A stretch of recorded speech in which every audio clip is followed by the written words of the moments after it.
markaad maqasho boosto waxa kugu soo dhacayso waraaq mise waxa kugu soo dhacayso bashqad mise waxa kugu soo dhacayso lacag mise waxa kugu soo dhacayso brother sanduuq hadii lagu soo diray laakiin haddaan dib u laabano sanadka markuu ahaa 1916 boostadu waxay ahaan jirtay meel yaab leh oo wax kalena la isugu diro ninkana u jeedaan waa nin boostoola ah garabka waxa u suran shandad mise boorso waxaana ku jiro wiil boostadu waxay ahaan jirtay goob mise meel oo caruurta xataa la isugu diro xilligaas Mareykanka waxa la isticmaali jiray oo nacaan ah dadkan ku daadsanayeen in caruurta ay ku diraan boostada maxaa yeelay boostada ayaa waxay ahaan jirtay mid ka qarash yar lacagta ticketka tariimada haddana mid oo qosol badan ayaa waxay ahaan jirtay in oo faranka boolaha mastiin baraha lagu dhajiyo dharka caruurta arintan waxay bilaabatay 1916 kadib markii wasaaradda boostada isgaarsiinta Mareykanka ay ogolaadeen in boostooyinka la isugu diri karo wixii miisaankooda uu ka yar yahay 13 kilogram inuu ku bixeyso lacag misqarash aad u yar oo aad u jaban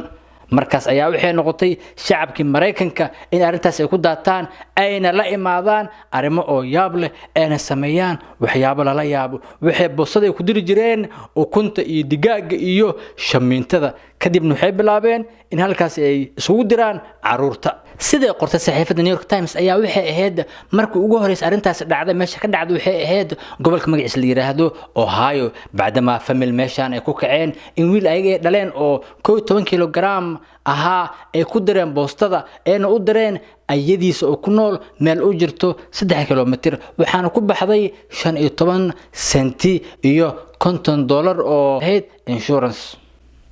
arinta markuu soo socotay waxay noqotay caan noqotay umadna ku daatay laakiin sanadka markuu ahaa 1914 ayaa waxa dhacday arin kale oo yaab leh gabadha magaceed la yiraahdo Mary Babe Stomp oo 6 jir ah in loo diro ayadeed oo ku nooleed meel u jirto 73 mayl waxaan ku baxday lacagta lagu diray ayaa waxay ahayd 13 senti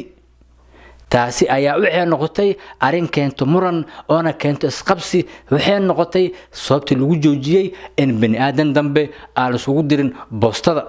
laakiin arinta meeshan istaagin sanadka markuu ahaa 1915 waxa dhacday gabar laga soo diray gobolka la yiraahdo Florida in loo diro meel la yiraahdo magaceeda Virginia waxayna socotay boostadaasi ee jartay masaafo gaarayso 720 mayl taasaan markii waxay noqotay tii ugu dambeysay oo ahayd markii ugu dambeeyay oo bani aadan boosto isugu diro waxaana ku baxday lacag gaarayso 40 senti kaliya marka boostada waxay noqotay meel isku aamin dadkan isku halay karaan oo waxa ku dirsato meel fog xataa haday tahay si degdeg ah dhaqso u gaarayso marka waxay noqotay meel lagu daato oo laga faa'iideysto talo marka cunuga dhashay caruurtaada ما كو آمن لهاد لعلا مس بوست ما كدر لهاد أنا أبو بوستا شكتها برادرو إما حتى كدر لها نش نوكل درا مركزات السحبة ذكر بهذا اللي هاي وكما سنتهين سدادي عاوسان ملين مرتايو وركي أوجر سيسان مركو حدث اللي هاي حدو بلاود الدجال كينا حدو بلاود الدجال كينا حدو بلاودي وحتر كين إيو قاعد خبش شذينا مركو هذا اللي هاي عن قعمة السينو عن قرب السينو نقول عاوي نش كله فوق وحبك عدو ميسي